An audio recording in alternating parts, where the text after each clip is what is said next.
So we've been talking about pre-Reformation times, and we began with John Wycliffe, or Wycliffe, as some say, and then we moved to John Huss, or Johann Hus, and last time we talked a little bit about his life, his background. Today we want to move into looking at the movement that followed him. We talked about his death as well last time. Just kind of a couple final things about Huss before we move on to the next person. The people that followed him were called Taborites. They were evangelical. That is, they believed the Bible like most of us do. That was one group that followed him.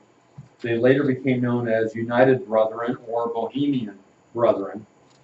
And in 1726, they became known as the Moravians.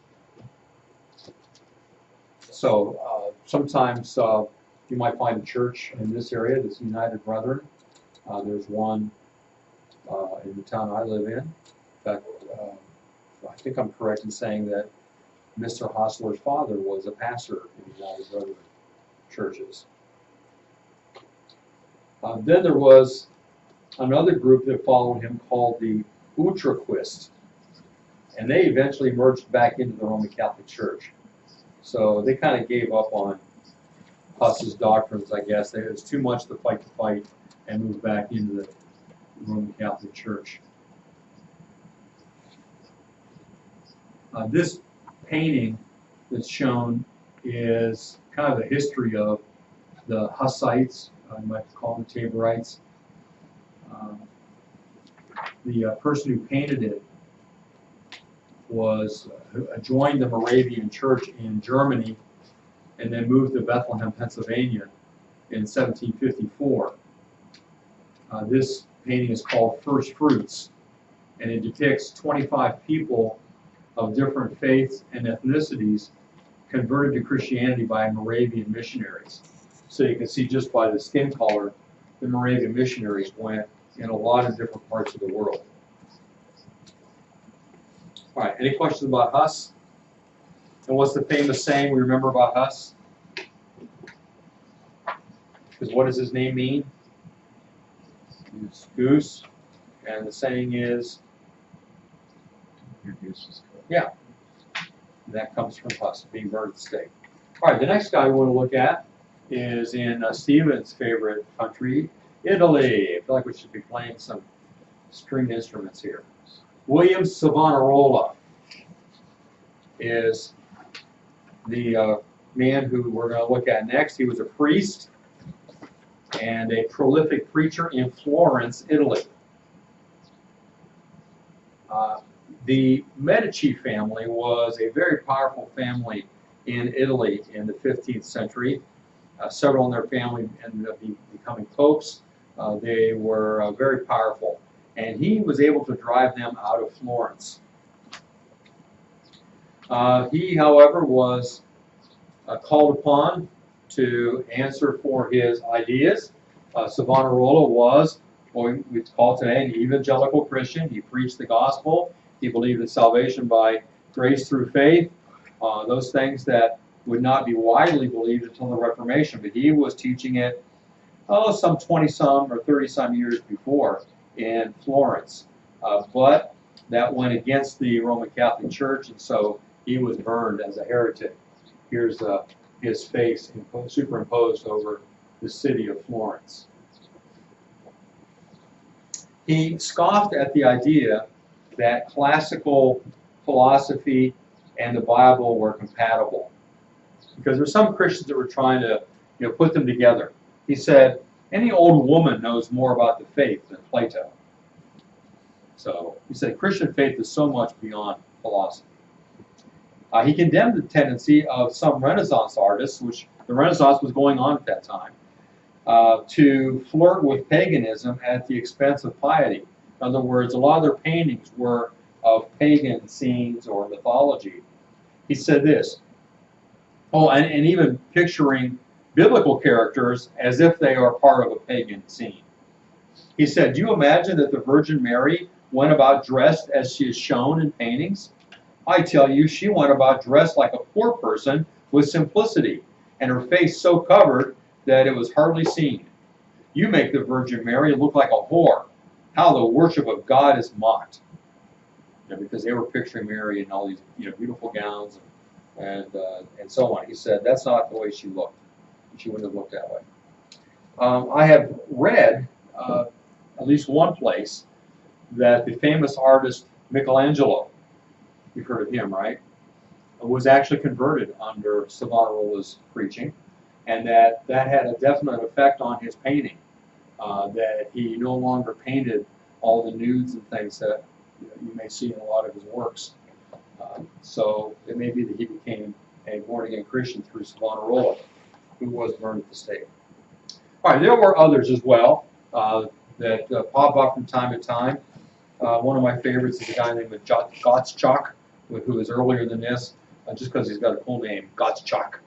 But there are others that stood up for the faith, read Augustine maybe, read the Bible, found out what the truth was, and then were condemned by the Roman Catholic Church. Some of them went to extremes. Some of them maybe were a little crazy. But most of them who were standing up for the truth were condemned to death. Now we're going to move into the actual Reformation, the beginning of the Reformation, and who is the main person we're going to be looking at here? Right, Martin Luther. Martin Luther. First of all, I want to look at his early life, his earliest years. You can see the dates of his birth and death. He was born into a poor and staunch Roman Catholic family in Eisleben, Germany. He was baptized the next day on St. Martin's Day, which is why he was named Martin. His father was a copper miner and was a strict disciplinarian. His mother was very superstitious. And these are his parents pictured here. Hans and Marguerite Luther. Luther, I think is how they said originally. It probably got kind of changed to Luther. When Martin was born, it is recorded that Hans Luther said this: "O God, make my son as pure as his name." Because Luther or Luder had the idea of purity. Make my son as pure as his name. Rather a prophetic statement. His academic training. Well, here's, so before we get to that, here's where he was born. This is the house in which he was born. It's now a museum, which show how the Luther family used to live. Okay, now his academic training. He attended a school operated by the Brethren of the Common Life, working his way through school by begging and playing his lute. He was quite the musician. And he accumulated 7 years of Latin study. He then attended the University of Erfurt in 1501, where he studied Aristotelian philosophy. Luther came to the conclusion that reason is the only guide in philosophy, and the Bible is the only guide in faith. So he separated the two. But while he was here, his father became somewhat wealthy.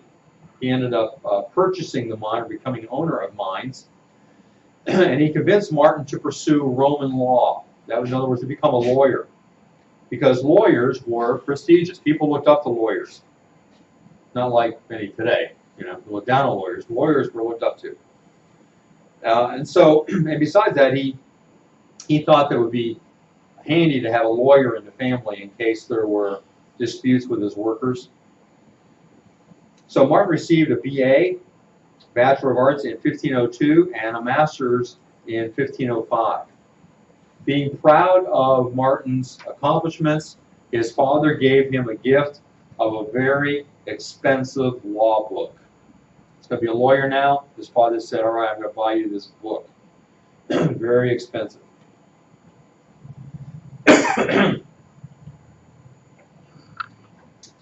But something happens.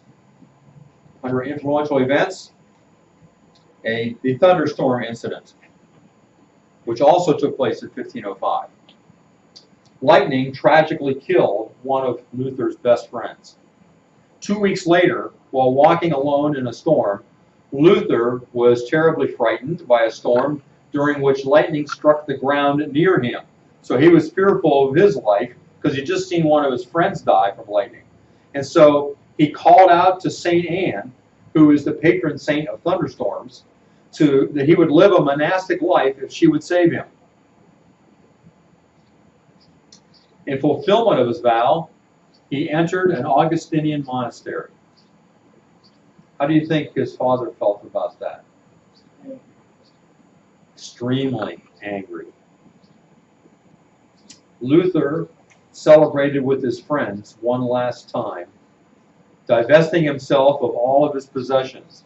Because when you enter a monastery, you come with nothing but the clothes on your back. And one of the possessions that he gave away was that expensive law book. His father was livid at this turn of events. He said farewell to his friends. Entering the monastery, he decided to give himself to rigorous study to prove there was a God. And you might say, the reason he was so intent on proving that is because he had doubts himself.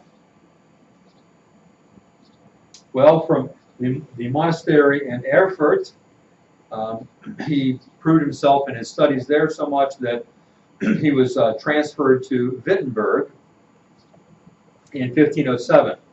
And it's there he becomes a ordained priest. He earned his PhD there in 1511.